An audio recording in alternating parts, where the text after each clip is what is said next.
जीवन में हम सब खुश रहना चाहते हैं।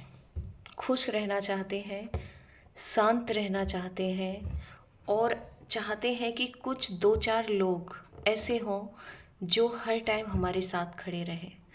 अच्छे लोगों की पहचान होती है जो कोर्ट के बाहर, लड़ाई झगड़े के साथ, हॉस्पिटल में जाते टाइम और जब भी आपके घर में कोई फंक्शन है या आपको नीड है उस टाइम आपके बराबर खड़े रहें।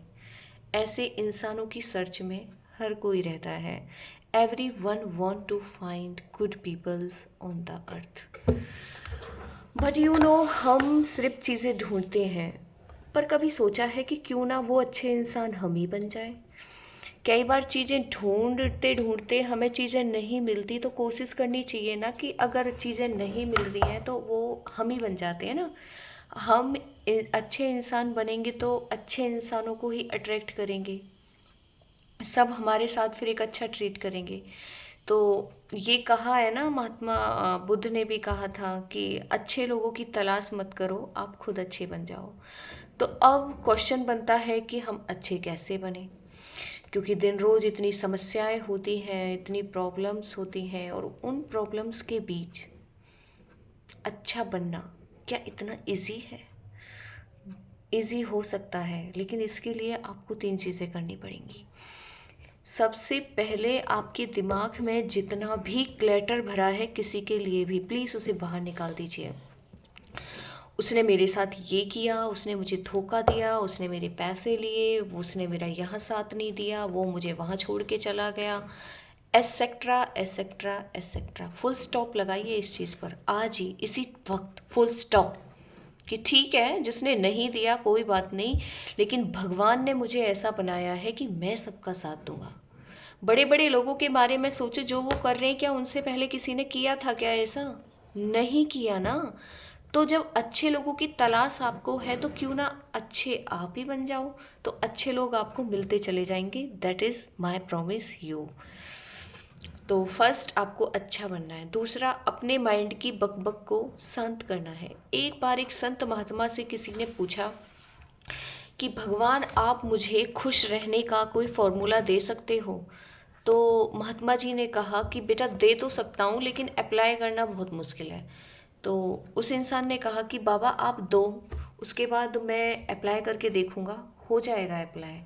तो महात्मा जी ने कहा मैं तुम्हें तीन चीज़ें बताऊंगा और उन तीन चीज़ों को अप्लाई करके तुम अपने लाइफ के किसी भी युद्ध को बहुत आसानी से जीत सकते हो। पता है वो तीन चीज़ें क्या थी? पहला, अपने माइंड को आप शांत रखिए।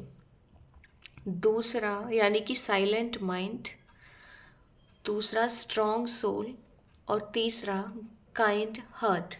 तो उसने कहा कि बाबा साइलेंट माइंड, अब नॉर्मल लोगों को समझ में चीज़ें नहीं आती है, महात्मा जी तो मंत्र देते हैं ना, और मंत्र कई बार हमारी समझ में आते नहीं हैं। तो उन्होंने कहा कि साइलेंट माइंड का मीनिंग है कि ना तो तुम पास्ट में जाके सोचोगे, ना ज़्यादा फ्यूचर में जाके सोचोगे, आपको सिर्फ प्रेजेंट में सोचना है। ठीक है ना? और प्रेजेंट में सोचने का मतलब है कि मैं ठीक हूँ, मैं अच्छे से सांस ले पा रहा हूँ, मैं खाना खा रहा हूँ, मैं अपनी जॉब पे जा पा रहा हूँ, मैं अपनी फैमिली के साथ हूँ। This is the present. Present में मेरी सिचुएशन ठीक है, पास्ट में क्या हुआ मुझे नहीं पता, मेरे फ्यूचर में क्या होने वाला है इसका भी मुझे नहीं पता, मेरा प्रेजेंट मेरे साथ है, दैट्स ऑल। दूसरी चीज़ उन्होंने कहा कि आप अपनी जो सॉल है उसे मजबूत कीजिए। सॉल मजबूत मतलब कि आपकी लाइफ में कितनी भी समस्याएं आई हों या आए, आपको उनसे कोई मतलब उनको ये सोचना है कि जब सुख ही नहीं रहा तो ये दुख भी नहीं रहेगा, और अब ये दुख है, ये दुख नहीं रहा तो ये सुख भी ज़्यादा दिन नहीं रहेगा। तो सुख हो दुख हो, ज़्यादा खुशी हो, कुछ भी हो, आपको सिर्फ एक बैलेंस में रहना है। जीवन ऐसे ही चलता है, यहाँ ना तो कोई भी 100% सुखी रह सकता है, ना 100% खुशी। अगर आपके पास थोड़ी देर के लिए खुशी आई है तो समझो कि वो भी परमानेंट नहीं है, दुख आया है तो वो भी परमानेंट नहीं है, आपको बैलेंस में रहना है। यही एक मजबूत आत्मा की निशानी है। तीसरी चीज़ उन्होंने कहा, तीसरी चीज़ है काइंड हार्ट। आप दूसरों की हेल्प करने की कोशिश करो, आपके पास चाहे जो भी है। अगर आपके पास पैसा नहीं है, मनी नहीं है, किसी को कुछ ज़्यादा देने के लिए नहीं है, तो आप किसी को वर्डों से किसी की प्रशंसा कर दो, वो ही खुशी है ना। तो इन चीज़ों को अपनाकर आप अपनी लाइफ में बहुत खुश रह सकते हैं।